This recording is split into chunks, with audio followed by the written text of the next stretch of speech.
السلام عليكم ورحمة الله وبركاته. حبايبي أبطال ثالثة ثانوي عاملين إيه؟ معاكم مستر إبراهيم حسني مدرس التاريخ. بإذن الله حبايب قلبي جمعت لك محاضرتين. المحاضرتين دول هيكون عبارة عن إيه؟ المحاضرتين يا حبيبي هيكون فيهم أهم أفكار النماذج الاسترشادية، بالإضافة لأهم أفكار منهج التاريخ. يعني بنهاية شرح المحاضرتين هنكون قدرنا نفك جزء كبير جدا من شفرة التاريخ. نبدأ بسم الله السكتش بتاعك ويلا بينا. حبايبي أبطال ثالثة ثانوي، بإذن الله بنهاية محاضرتين النهارده ومحاضرة بكرة بإذن الله هنكون جمعنا أهم الأسئلة الواردة في النماذج الاسترشادية وأهم الأسئلة المتوقعة في المنهج. فبتمنى من حضرتك تسمي الله، تجيب النوت بتاعك الجميل وتركز كده، تجيب المشروب بتاعك الجميل وتدون فيه اي نقطة هتبقى جديدة عليك او حضرتك ناسيها، عشان ما تضيعش مجهود السنة بتاعتك عليك وعلى اهلك او مدرسك اللي تعب معاك. يلا نبدأ بسم الله ويلا بينا. مستر، السؤال الاول بيقول لك ايه؟ السؤال الاول بيقول لك كان طريق رأس رجاء الصالح يمثل خطورة على الاقتصاد الفرنسي. طريق رأس رجاء الصالح كان بيمثل خطورة على الاقتصاد الفرنسي بعد قيام الثورة الفرنسية، يعني بعد ما قامت الثورة الفرنسية عام 1789 بقى طريق رأس رجاء الصالح ده بيمثل خطورة. ليه؟ عشان فرنسا كانوا أعدائها كتير، أهمهم مين؟ أهمهم إنجلترا. طيب إنجلترا كانت ماسكة مين؟ هي المتحكمة بطريق رأس رجاء الصالح. طب إزاي يا مستر؟ أدي مين؟ دي قارة مين؟ افريقيا.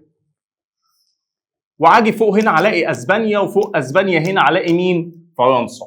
طيب خدها قاعده في دماغك، لما كنت بشرح لكم على طول في المحاضره كنت بقول لك ان انجلترا هي الدوله مين؟ السمكه. السمكه يعني شاطره عن الميه، فانا هنا لازم الاقي تفوق اسطول بريطاني او تركزها مين؟ تركزها في الطريق اللي كان سبب في اضعاف دوله المماليك لما البرتغال اكتشفوه. طب مين هنا يا مستر؟ بعد المسافة بين فرنسا ومستعمراتها؟ لا، مش سبب. سيطرتها على سيطرة هولندا على طريق رأس رجاء الصالح؟ لا يا مستر، ده مش دلوقتي، أنا بقول بعد إيه؟ بعد الثورة الفرنسية. تمام؟ فبعد الثورة الفرنسية هنا حكمتني بمين؟ حكمتني بالقرن ال 18، مش القرن ال 17 اللي هي كانت محاولة لويس ال 14. يبقى هنا عندي القوة البحرية للأسطول الإنجليزي. طيب السؤال الثاني، استطاع محمد علي باشا تحقيق الوحدة الذاتية المنظمة سياسيا من خلال محمد علي حقق الوحدة الذاتية. الوحدة الذاتية ان دولته كلها متوحدة تحت ايده، والمنظمة سياسيا. المنظمة سياسيا ان القرارات السياسية هو لوحده اللي متحكم فيها، هو لوحده اللي متحكم فيها. يبقى ايه ده يا مستر؟ يبقى ده شبيه لنظام الاحتكار بس في السياسة، ان هو اعتمد على نظام حكم اسمه ايه؟ مطلق فردي. وده كان تشابه ما بين محمد علي وأسرة محمد علي، ان كلهم اعتمدوا على نظام الحكم الايه؟ المطلق. لازم الاقي حاجة من كده. ارسال بعثات ملهاش علاقة، انا بقول تحقيق الوحدة الذاتية والنظم السياسية، ان انا لوحدي اللي بحكم. يبقى تطبيق فكرة الحكم المطلق الفردي. طيب يا مستر، السؤال الثالث بيقول لك ايه؟ وما نيل المطالب بالتمني. يعني ما تجيش كده وانت قاعد لا مؤاخذه نايم، تمام، قاعد تلعب وسايب مذاكرتك ماسك التليفون، تقول يا رب يا رب اجيب 99%، ادخل كليه الألسن يا رب، وفقني يا رب. لا، الدنيا مش كده. اسعى، اجتهد، وباذن الله ربنا مش هيضيع لك مجهودك. خليك متمسك بموقفك وصر عليه، باذن الله ربنا هيوفقك. وما نيل المطالب بالتمني لكن تؤخذ الدنيا غلابة. يعني غصب عنك خش كده وهات حقك، اجتهد، اسعى. طب مين من دول يجسد بيت الشعر ده؟ مين من دول بيقول لك ان احنا حققنا مطالبنا واغراضنا بالسعي؟ تخفيف الرقابة على تصرفات الخديوي؟ لا، ملهاش علاقة. تمام. سفر مصطفى كامل الى تركيا؟ ده كانت مرة واحدة راح سافر وكان فيها للأسف ضعف ادراك مصطفى كامل لما قال له سيب لهم من اليونان والكلام ده وهم ايه؟ يدوك مصر.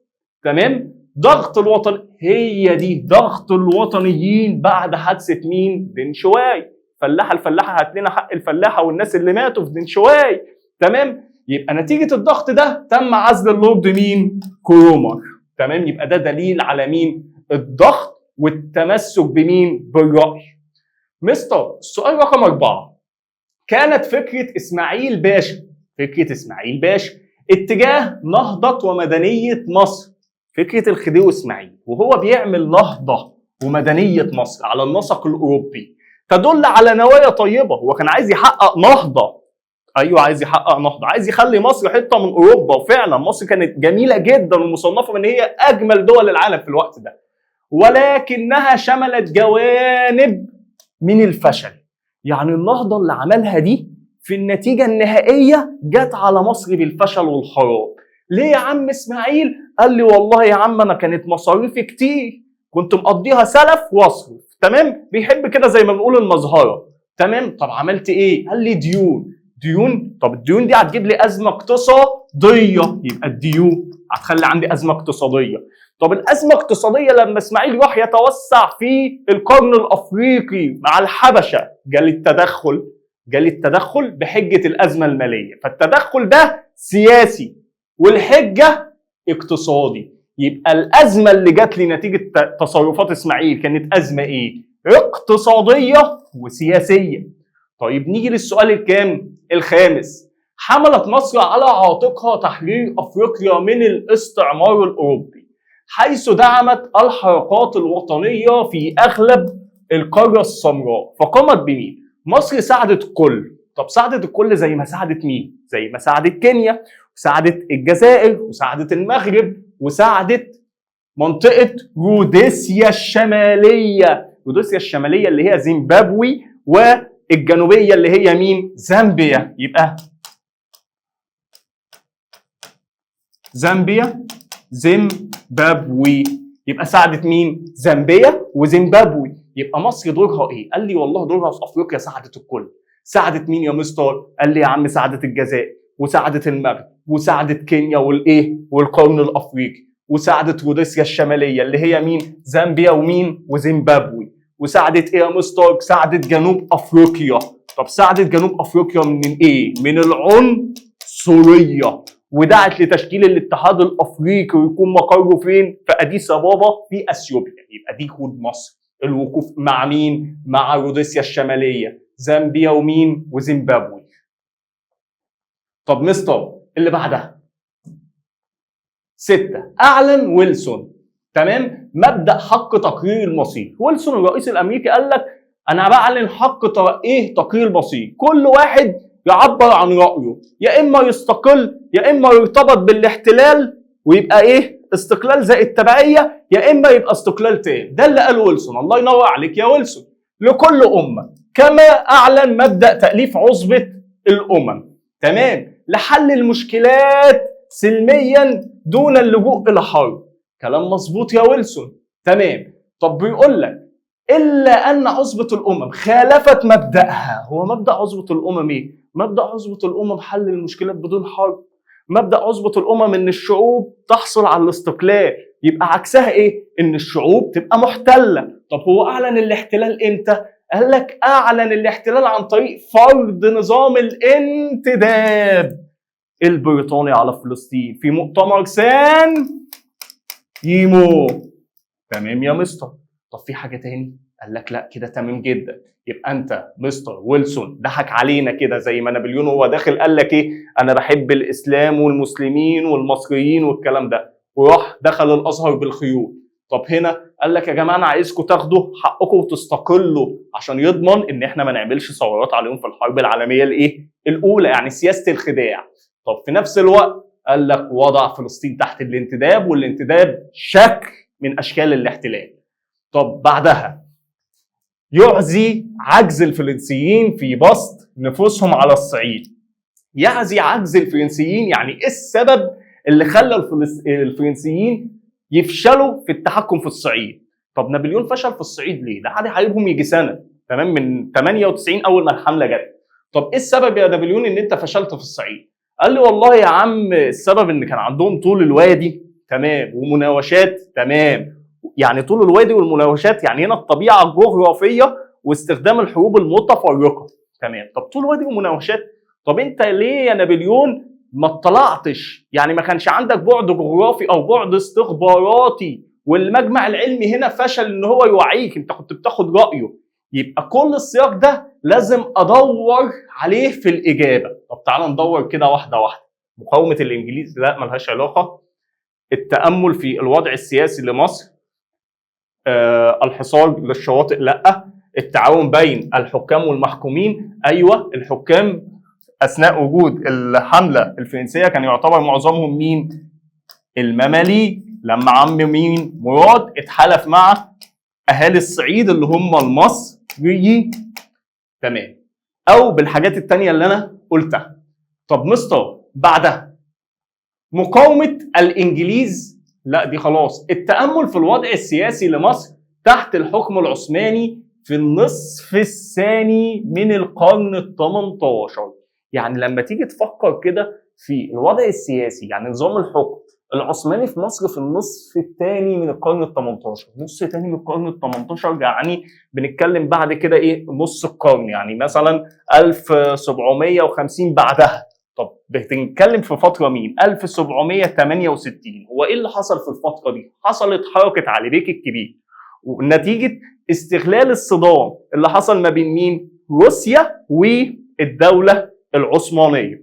وفي نفس الوقت في نفس التاريخ ده حصلت محاوله لويس الكام؟ ال15 اللي يضم مصر دبلوماسيا، ودي كانت اسهل الفترات اللي تقدر فرنسا تحتل فيها ايه؟ مصر، بسبب انشغال الدوله العثمانيه. تعالى هنا نشوف بقى ايه حاجه نفس السياق اللي انا قلته. وجود تحالف روسي؟ لا ده كانوا بيحاربوا. الرفض المملوكي، هي دي الرفض المملوكي، ان لما المماليك علي بيك الكبير لقى الدوله العثمانيه مشغوله استغلها، استغل الفرصه واعلن الاستقلال. اللي بعديه يعبر الرمز الذي امامك عن الوحده الوطنيه. هو فين الرمز؟ هلال وصليبي. الوحده الوطنيه دي ظهرت في ثوره مين؟ 1919. طب كان مين حاكم مصر في الفتره دي؟ 1919. حاكم مصر في الفتره دي كان الملك احمد فؤاد الاول، اللي مسك من 1917 لحد 1936. طيب مستر، السؤال رقم 10 بيقول لك تلاقت اهداف الصهيونيه، الاهداف الصهاينه، تمام، الكيان المحتل، ومصالح الاستعمار، وهو ما ظهر خلال مين؟ يعني اول مره لقينا الصهاينه يجوا على هوى الاستعمار، اول مره كانت في تصريح بلفور. وعد مين يا مستر؟ بلفور. ليه؟ عشان وعد بلفور ده كنا في حرب عالميه ايه؟ اولى. طب ايه اللي حصل في الحرب العالميه الاولى؟ لقينا انجلترا محتاجه ايه؟ مال. طب بالنسبه للكيان الصهيوني المحتل، اسرائيل اهي الكيان الصهيوني. طب الكيان الصهيوني محتاج ايه؟ محتاج وطن. يبقى انجلترا مال والكيان الصهيوني ايه؟ وطن. طب مستر السؤال رقم 11. رقم 11 بيقول لك ايه؟ بيقول لك سعد زغلول والنقراشي باشا. يتشابه سعد زغلول والنقراشي باشا تاريخيا في ايه؟ هو ايه التشابه ما بين سعد زغلول والنقراشي؟ والله سعد عمل حاجات كتير والنقراشي عمل حاجات كتير، بس اكتر تشابه ده كان بيحاول برضه يقاوم وده كان بيحاول يقاوم، وده باسلوب وده باسلوب. بس التشابه اللي عندي ان سعد زغلول راح يحضر مؤتمر الصلح زي الامير خالد بن عبد القادر الجزائري. يعني ممكن اشبه هنا بالامير مين؟ خالد بن عبد مين؟ القادر الجزائري. والنقراشي تشابهوا ان الاثنين حاولوا يعتمدوا على مين يا مستر؟ على الدعم الدولي. طب فين هنا يا مستر حاجه فيها الدعم الدولي؟ تشابهوا في ايه؟ بس هم نجحوا ولا فشلوا؟ فشلوا يا مستر الاثنين. عرضهم القضيه المصريه على مجلس الامن، لا اللي عرضها على مجلس الامن هنا كان مين؟ النقراشي. طيب سعد زغلول في مؤتمر الصلح، فمين الانسب؟ فشلهم في الحصول على الدعم الدولي، ده فشل في مجلس الامن والثاني فشل في مؤتمر مين؟ سعد فشل في مؤتمر الصلح. ايا من ايه؟ بيقول لك ايا من المؤتمرات التاليه يمكن ان يطلق عليها مؤتمر الامال المفقوده. لسه قايله لسه قايلينه مؤتمر مين يا مستر؟ لسه قايلين مؤتمر الصلح في باريس. تمام، يبقى مؤتمر الصلح فين اهي. يقول المؤرخ شارل لوكاس، ايه اللي قاله المؤرخ ده؟ بيقول لك لقد ثبت تاريخيا صحة النظرية القائلة بأن الوحدة في الداخل كان يتبعها التوسع في الخارج. وحدة في الداخل على طول يجي وراها توسع في الخارج.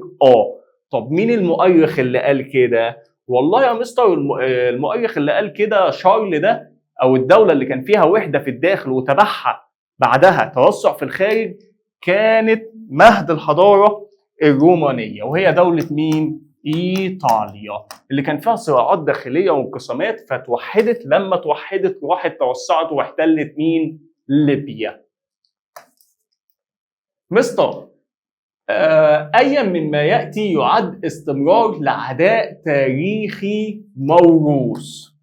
يعني مين من الاختيارات دول بيأكد ان في عداء تاريخي موروث، ان في مشاكل موجوده من سنين طويله مش لسه موجوده دلوقتي؟ رفض عبد العزيز آل سعود تلبية النداء السلطان في الحرب، لما السلطان العثماني أعلن النضال المسلح في الحرب العالمية الأولى. أيوه هو ده. طب يا مستر كمل. لا مش هكمل. طب إيه الدليل إن هو عداء موروث؟ الدليل إن عندك عبد العزيز بن آل سعود ده هو اللي شكل الدولة السعودية كام؟ الثالثة.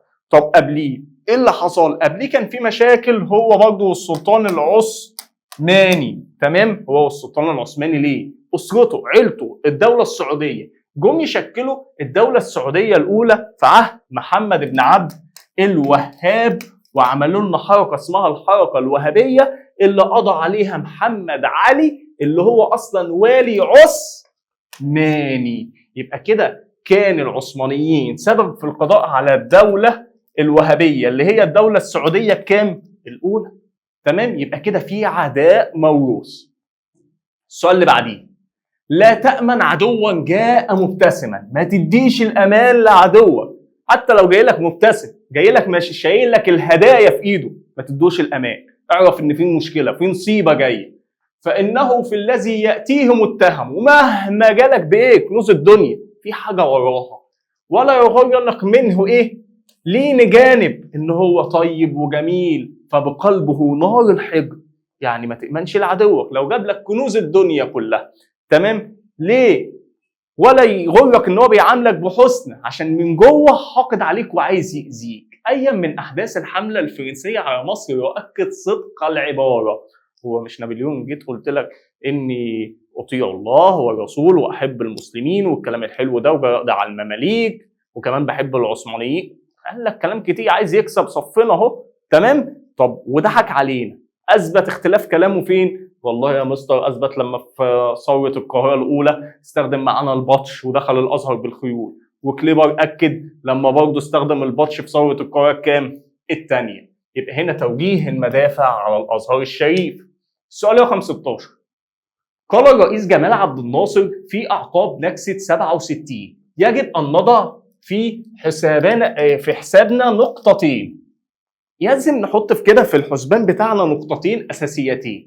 طب ايه هما؟ وهما الاعداد العسكري. لازم اجهز نفسي عسكريا كويس، لازم يبقى عندي سلاح قوي زي محمد علي لما قدر يحكم نفسه بسلاحه بقوته بجيشه. والصمود الاقتصادي، الصمود يبقى فيه اقتصاد قوي، يبقى فيه دول غنيه. ايا من ما يلي سام في تحقيق النقطه الثانيه اللي هي الصمود الاقتصادي. عايز حاجه فيها فلوس. العمليات العسكريه الخاطفه لا مش دي خالص. تمام، طيب بعدها القرار التي اتخذته في قمه هو ده. طب هو قرار قمه الخرطوم ايه؟ كان توحيد وايه؟ اول استيعاب حقيقي لمدى خطوره الاطماع الاطماع الصهيونيه، الكيان الاسرائيلي. ده كان اول ايه يا مستر؟ اول معرفه حقيقيه لمدى الخطوره دي، بالدليل ان هم عملوا مؤتمر قمه الخرطوم في السودان وقالوا لك ان الدول الغنيه هتساعد الدول هتساعد دول الخط المواجهه، هتساعد دول خط المواجهه سواء كانت مصر او سوريا. يعني اللي معاها فلوس تدي للدول اللي بتحارب، يعني ضمان صمود اقتصادي. السؤال اللي بعديه، يستدل من المطالب الفئوية، فئوية يعني بتضم فئة معينة للضباط المصريين، يعني هنا قصده على مين؟ مطالب الضباط المصريين وأحمد مين؟ عرابي في عام 1881 على ايه؟ طب المطالب الفئوية دي كانت ايه؟ قال لك والله يا عم زيادة مرتبات. طب خلاص زيادة مرتبات، زودنا لكم المرتبات، زيادة اهي خلاص زيادة، زودنا لكم مرتبات. وايه تاني؟ قال لك والله كمان يا عم ما تقطعش الرواتب اثناء الايه؟ الاجازات. ماشي، زياده مرتبات والرواتب موجوده حتى وانت في الاجازات. طب وايه تاني؟ قال لك والله كمان هندفع نص اجره في السكه مين؟ الحديد. طب كل ده بتدل على ايه؟ ان الناس دي وضعهم الاجتماعي كويس؟ لا، ده يعني حتى مش قادر يركب مواصلات، ده حتى اليوم اللي بياخده اجازه لو اتخصم منه مش هيقدر يوفر اكله وشربه. تمام؟ يبقى كده بيدل على مدى معاناتهم الاجتماعيه. طب فين من دي يا مستر؟ سوء اوضاعهم الاجتماعيه. مستر، اكثر عناصر السلطه التنفيذيه والتشريعيه في عهد محمد علي تنوع. اكثرهم تنوع في ايه؟ في الاعضاء. طب مين اللي اكثرهم تنوع في الاعضاء؟ من غير تفكير كتير لما يجي لك تنوع سلطه تنفيذيه تشريعيه هتقول له على طول مجلس المشوره. طب مجلس المشوره ده كان بيضم مين؟ كان بيضم لك عين اعيان، كبار الاعيان وكبار العلماء وكبار الموظفين. طب الناس المتعلمه لا. تمام؟ يبقى كان بيضم لك مين؟ كبار الاعيان، تمام، وكبار العلماء. طب الغلابه لا ما بيدخلش، والموظفين. طيب يا مستر، الديوان العالي ده كان بيمسكه نائب محمد علي. طب مستر، نائبه يعني بينفذ سلطه ايه؟ تنفيذيه، وتم ضم عليه سلطه مين؟ قضائيه. يبقى لو جه قال لك سلطه تنفيذيه وقضائيه كنت هتختار ساعتها مين؟ الديوان العالي. طب مستر، مجلس المخصوص بيركز برضه فين؟ في الفصل بين بعض القضايا الخاصه بالدوله. تمام، بس هنا بيشمل اكتر القضايا تشريعيه. تمام يا مستر. طب مستر، مجلس النظار ده اصلا هستبعده تماما عشان ما كانش في عهد مين؟ محمد علي، كان في عهد الخديوي اسماعيل. طب مستر اللي بعدها، كانت صحراء النقب طبقا لتقسيم لجنه بيل عام 1937 خاضعه لمين؟ هي فين صحراء النقب؟ هي دي صحراء النقب، انا مش عارف اميز الالوان. تمام، فتقريبا اللون الاخضر ده. طب اللون الاخضر ده كانت موجوده او تابعه لمين؟ كل اللون ده الجزء ده كانوا تابعه للدوله العربيه. طب معظم الجهات الساحليه من يافا كده لاقصى الشمال عند لبنان والحدود السوريه كانت تابعه للدوله الصهيونيه. طب القدس العربيه كانت اداره دوليه، يعني تقسيم فلسطين لثلاث مناطق. يبقى قلنا النقب وغزه ويونس وبئر السبع، كل دي كانت تابعه للعرب. فين هنا العرب؟ اهي. ايا مما يلي هدف الى الحفاظ على كيان الدوله المصريه، كيانها قوتها. مين من الاختيارات دي اللي حافظ على كيان الدوله المصريه والحيلوله دون وقوعها في معترك الصراعات والفتن في العقد الثاني من القرن ال21؟ قرن 21 انزل رقم. يعني ايه يا مستر؟ يعني قال لك 21 يعني احنا بنتكلم في الايه؟ في الالفينات. طب قال لك العقد الثاني، العقد يعني 10 سنين، فانا بقول لك العقد الثاني يعني بنتكلم هنا من بعد كام؟ من بعد 2010. من بعد 2010 يا مستر و2011 والكلام ده، قصدي هنا على ثوره 2000 ومين؟ 2013. طب مستر مين اللي ساعدنا في ثوره 2013؟ والله القوات المسلحه، لما السيسي دخل واصدر بيان وقفوا الاعمال اللي انتوا بتعملوها دول وليكوا اسبوع تتخذوا قرار، يا مرسي انت والمعارضين بتوعك. يبقى قيام الفريق السيسي باصدار بيان يونيو 2013. السؤال اللي بعديه، اي من الحروب الاتيه يؤكد نجاح تجربه؟ بيأكد ان التجربه نجحت. محمد علي في الاعتماد على المصريين في التجنيد. مين اللي بيأكد النجاح المصريين في التجنيد؟ والله يا مستر المصريين حققوا نجاح باهر جدا جدا جدا في معركة مين؟ المورة في اليونان. تمام يا مستر، معركة المورة في اليونان. طيب يا مستر بالنسبة لحروب الشام نقول يؤكد النجاح؟ لا يا مستر، نقول دليل على الممارسة والخبرة. خلاص ان هم اكتسبوا خبرة وممارسة، ان هم وصلوا لمرحلة الكفاءة في القتال. يبقى هنا بيأكد على نجاح مين؟ التجربة. يبقى انت لو عندك قال لك نجاح التجربة هيقول لك فين؟ في المورة. طب الكياسة في القتال خلاص وصلوا لأعلى درجات القتال، كانت في حروب مين؟ الشام. قالت جولدا مائير لسفيرها في واشنطن يوم 7 أكتوبر 7 أكتوبر يعني بنتكلم على حرب 1973. يجب أن توقظ كل مسؤول لإنقاذ إسرائيل. الحقونا إحنا بنموت. الحقونا إحنا بنموت.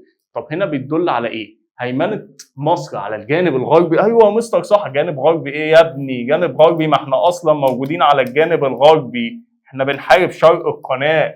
يا مستر تحرير العرب للأراضي المحتلة في فلسطين. احنا مالي بفلسطين؟ ما فلسطين محتلة، انا بتكلم 73 لسه، ده احنا كمان اللي خدوا أرض سيناء والضفة والجولان.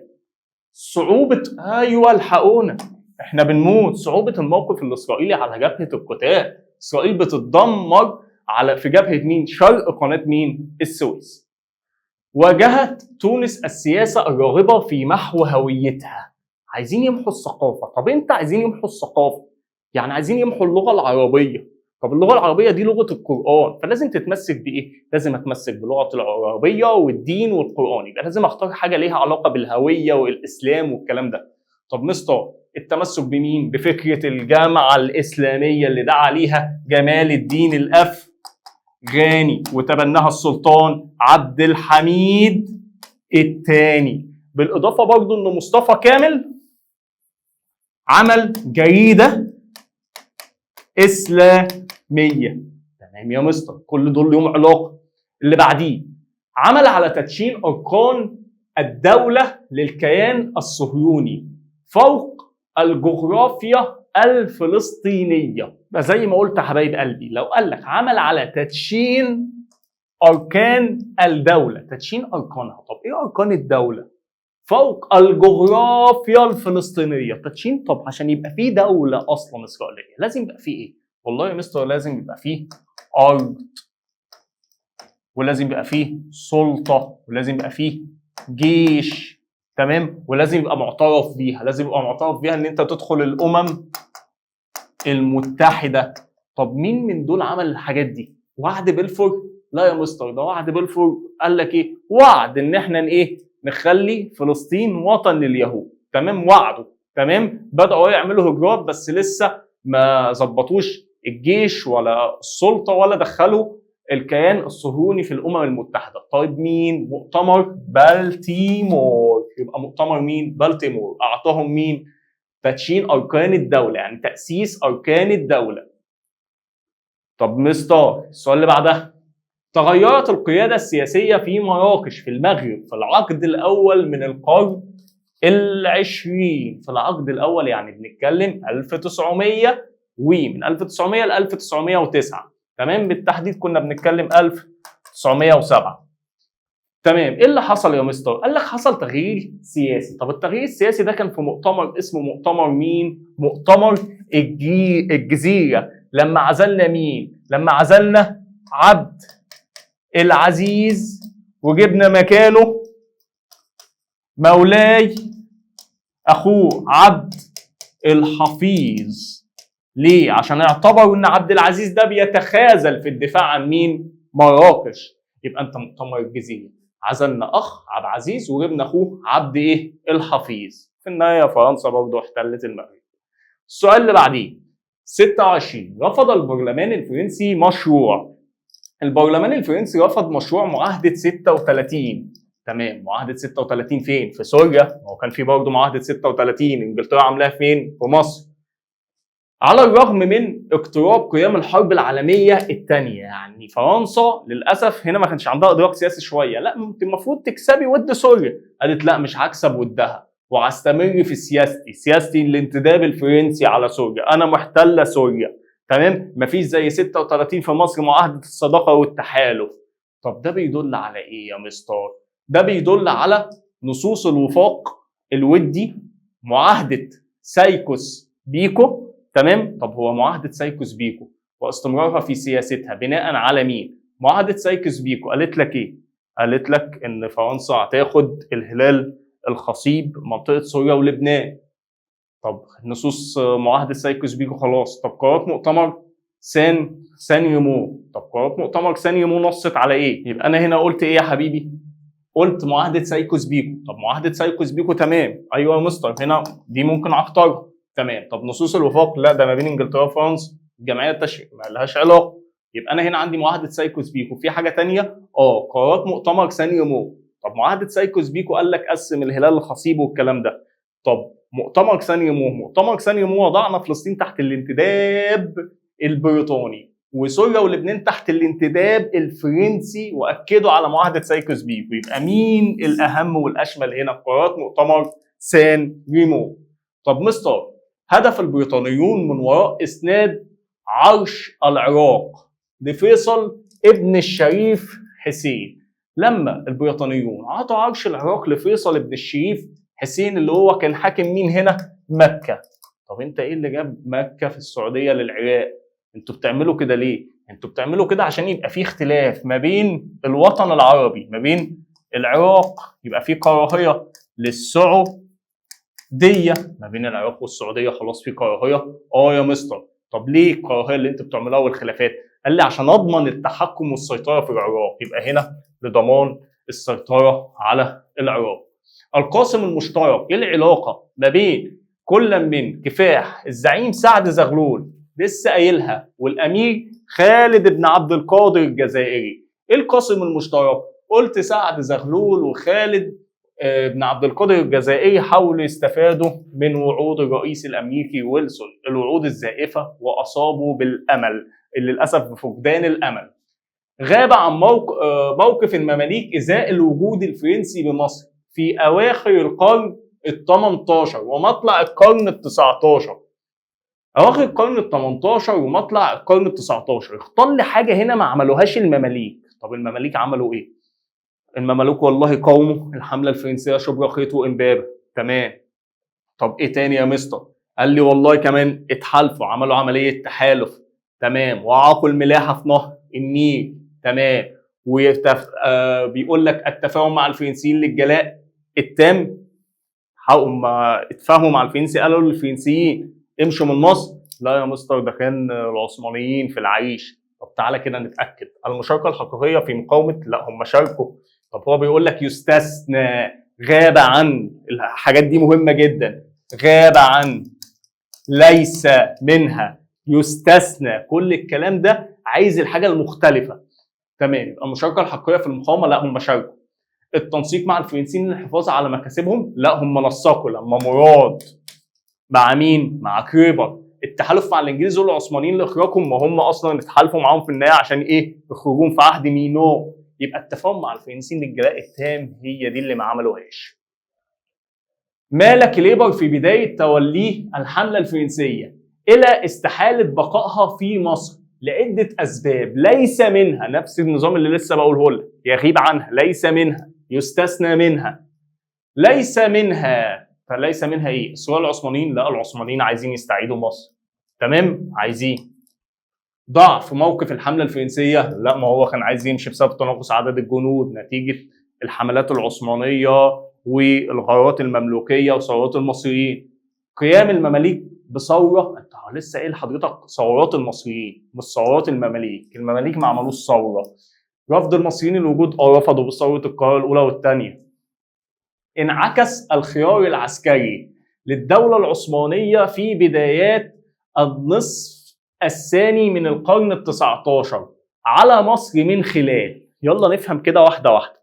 انعكس الخيار العسكري، يعني الدوله العثمانيه لجأت لاستخدام القوى العسكريه امتى؟ في بدايات النصف الثاني من القرن ال 19. النصف الثاني من القرن ال 19 يعني بنتكلم 1850 لحد 1899 على مصر من خلال ايه؟ تعال، طب ايه اللي حصل في الفترة دي؟ والله اللي حصل في الفترة دي حصل حرب ما بين الدولة العثمانية وما بين روسيا، حرب القرم.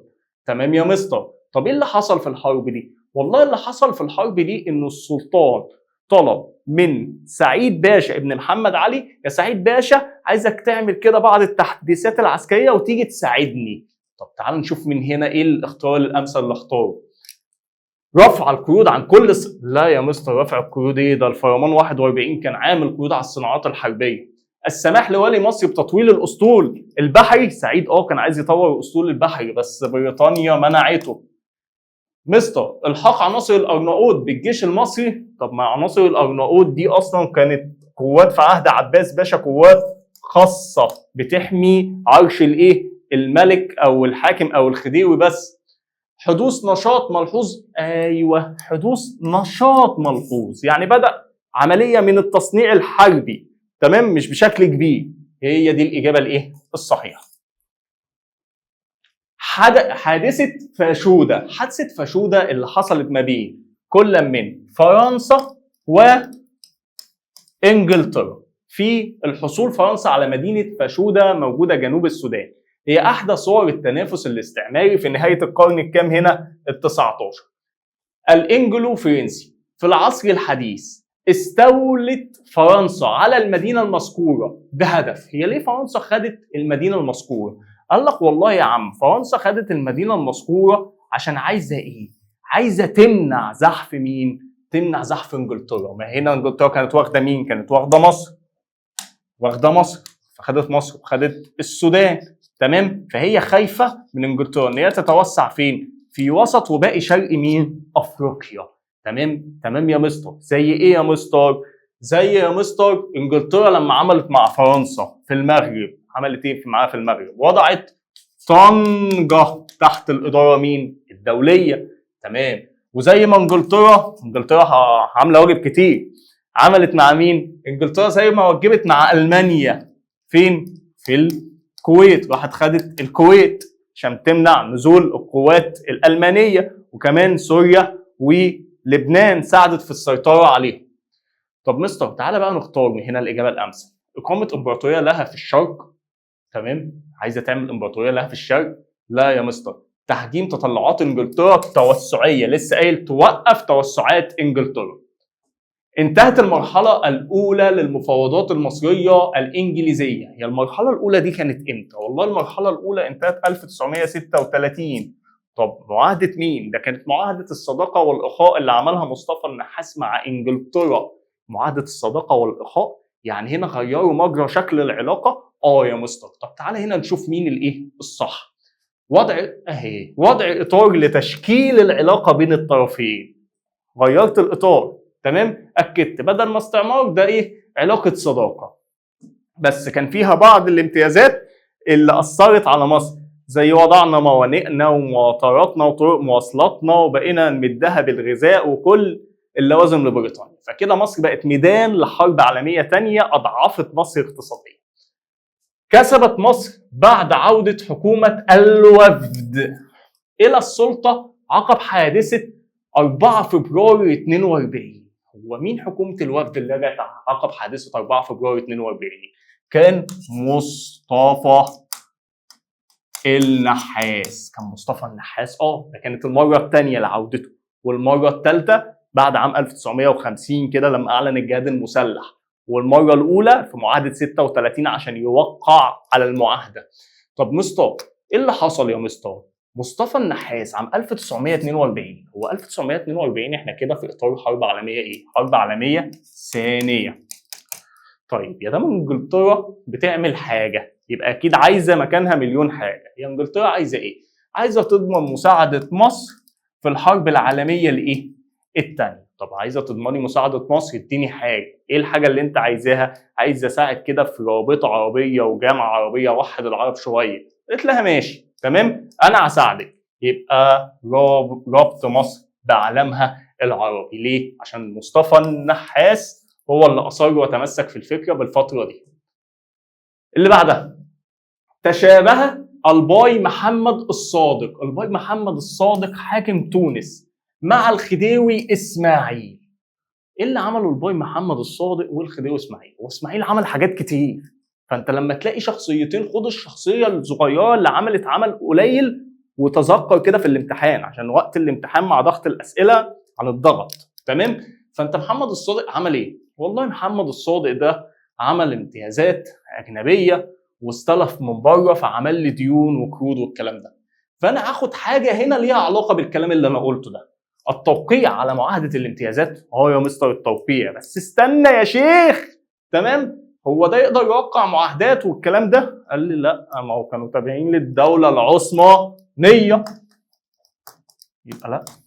اصدار دستور جديد، الراجل ده اصدر، بس اسماعيل هنا لا، ما اصدرش، اصدر مجلس النواب. اتباع سياسه الباب المفتوح. اتباع سياسه الباب المفتوح اللي هي سياسه السلطان، الامتيازات هي دي. السؤال اللي بعديه، ترتب على وضع الساحه السياسيه بالعراق عقب عقد معاهده 1930 مع بريطانيا.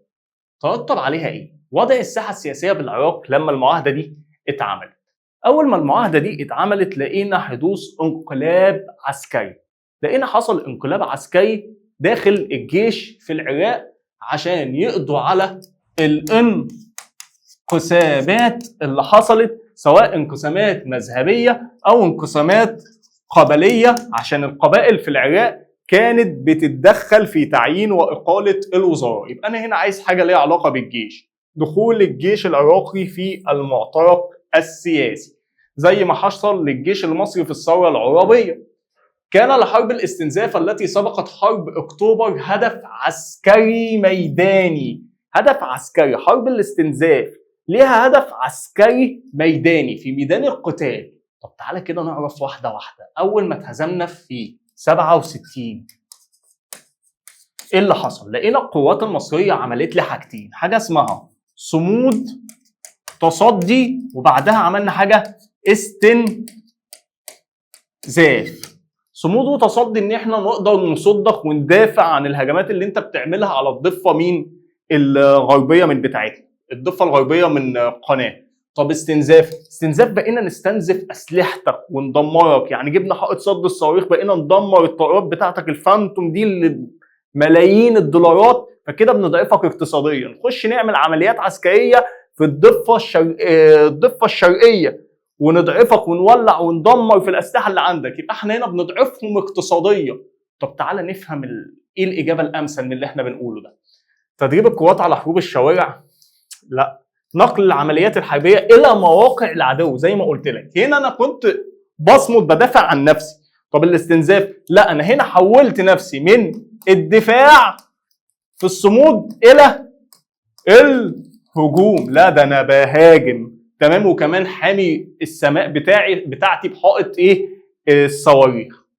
كان استخدام المنظمات الصهيونيه اجهزتها الارهابيه السريه ضد الانجليز بعد الحرب العالميه الثانيه، لما استخدموا اجهزتهم الارهاب ضد انجلترا وبداوا يعملوا عمليات القتل والاغتيال، ولما حرقوا الفندق الخاص بالانجليز. كل ده كان سبب في ايه؟ اشراك داعم جديد للصهاينه في مسار. هي دي مش هكمل. ان انجلترا خلاص اتخنقت، خلاص تعبت من مين؟ تعبت من اسرائيل. انا مش عايزه خلاص الكيان الاسرائيلي المحتل. ومين الداعم الجديد، اللاعب الجديد اللي هيخش؟ الولايات المتحده الامريكيه. هي اللي هتبدا بقى تساند اسرائيل وتساند الفساد. في العقد الرابع من القرن العشرين بدأت فكرة التقارب العربي. تعالى كده نقولها واحدة واحدة. في العقد الرابع من القرن العشرين، قرن 20 يعني كام؟ 1900. طب عقد رابع يعني كام؟ نزل برضه واحد، يعني 1930. بدأت فكرة التقارب العربي وإحياء القومية العربية على شكل مين؟ ايه اللي حصل يا مستر في 1930؟ والله حصل لي في 1934 معاهدة الطائف ما بين السعودية ويمن حول عسير. وبعدها بسنتين 36 عملت معاهده الاخاء لما جيت قلت السعوديه كان في مشاكل مع العراق بسبب انجلترا، تمام؟ ايه اللي حصل ما بينها وما بين العراق؟ معاهده اخاء. يبقى انت هنا بتعمل ايه؟ تفاهمات، بتشيل المشاكل، تفاهمات سياسيه. زي السادات لما عمل مرحله التجهيز والاعداد قبل حرب 73 لما شال الخلافات ما بيننا وما بين الدول العربيه. عقب حريق القاهره مرت مصر بمرحله عصيبه من عدم الاستقرار تولد فيها التغيرات الوزاريه. لما القاهره اتحرقت والاحتلال عمل ابشع المواقف اللي عملها، ادت لحدوث تغيرات وزاريه سريعه، الوزراء بقوا يتغيروا بشكل سريع. مرت مصر بنفس المرحله دي عقب ايه؟ والله يا مستر مرت مصر بنفس المرحله دي في القرن ال21 في عهد حسني مبارك. لما خاف من الثوار حاول يكسب ودهم. عمل ايه رئيس محمد حسني مبارك؟ قال لك والله عمل تغيير وزاري. يبقى هنا مين اللي اختارها؟ الثوره العارمه ضد نظام حسني مبارك. ظهر تشابه في السلطه المركزيه العليا، السلطه المركزيه العليا والهيئات القضائيه التي احدثتها الحمله الفرنسيه في عهد نابليون. التشابه يا مستر اللي حصل ما بين السلطه المركزيه العليا والهيئات القضائيه. التشابه والله في الانتخابات بطريقه اختيار الاعضاء كان بالاقتراع والانتخاب. طب هنا عايز حاجه يا مستر، هنا الاعتماد على كل فئات الاعيان، اشراك جميع شرائح المجتمع، طبعا دي مستبعده خالص، ظروف تشكيل كل منهما، يبقى طريقه اختيار كبار الاعضاء. مستر طيب اللي بعدها، مستر السؤال اللي بعدها بيقول لك ايه؟ كانت تطلعات محمد علي لضم الشام اسبق افكاره التوسعيه؟ والله ده كانت اول حاجه عيب بيفكر فيها محمد علي ضم الشام. طب دلل لي ان هي اول حاجه. والله يا عم لما كان رايح يقضي على الحركه الوهابيه عام 1000 للاسف 811 قال له السلطان يا سلطان اديني الشام عشان ايه؟ اقدر اعدي بالجنود وتساعدني في القضاء على الحركه الوهابيه. قال له لا. طب بعدها طلبها من السلطان بعد الحركه الوهابيه، قال له لا. طب وهو رايح كمان فين؟ في حروب اليونان والجيش المصري حصل له هزيمه، قال له يا سلطان يا دين انا عايز مين؟ الشام. قال له لا. قال له خد كريت. تمام؟ يعد سبب حقيقي في دخول هذه الحرب. ايه الهدف بقى؟ ان هو كان عايز الشام. والله يا مستر هو خد شبه الجزيره العربيه وخد السودان وعايز ياخد الشام عشان يقوي ويأكد على الروابط العربيه في مواجهه الرابطه العثمانيه. اصبحت مصر لا تملك شيئا في قناه السويس، وذلك نتيجه مصر ما بقتش تملك اي شيء في قناه السويس. ازاي؟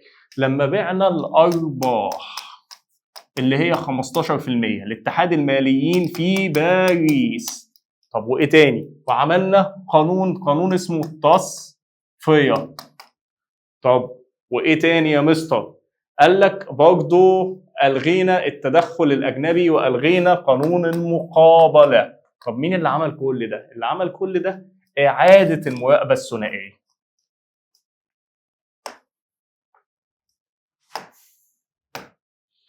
طب ايه اللي لغى كل ده؟ اعاده المراقبه الثنائيه. يبقى كده المراقبه الثنائيه كانت سبب في مين؟ في البلاء على الاعيان عشان المقابله.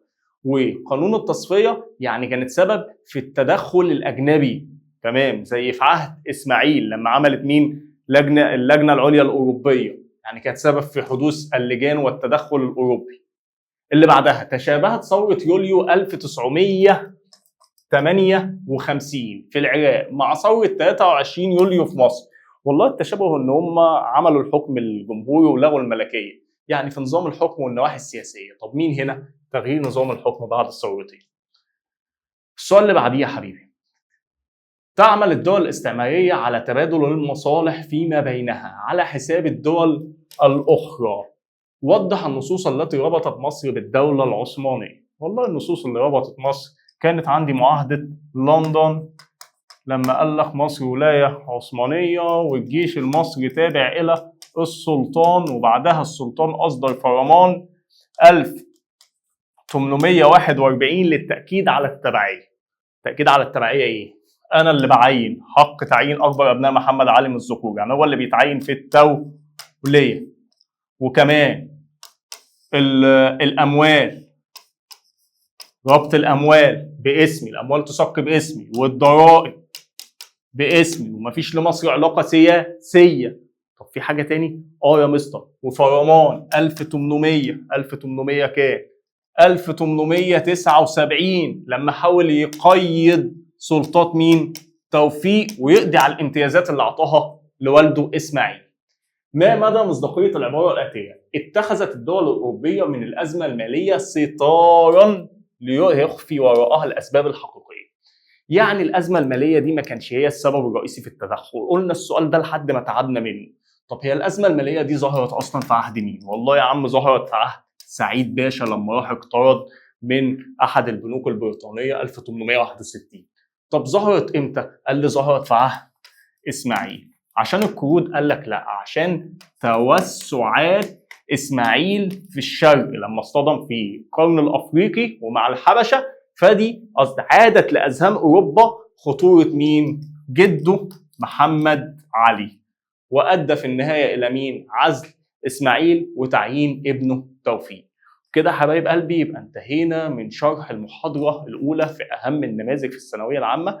أتمنى أكون أفدتكم، وأتمنى إن احنا نعمل شير واشتراك وشير الفيديو ده لكله عشان كله يستفيد، وأشوفكم بإذن الله في المحاضرة الثانية. السلام عليكم.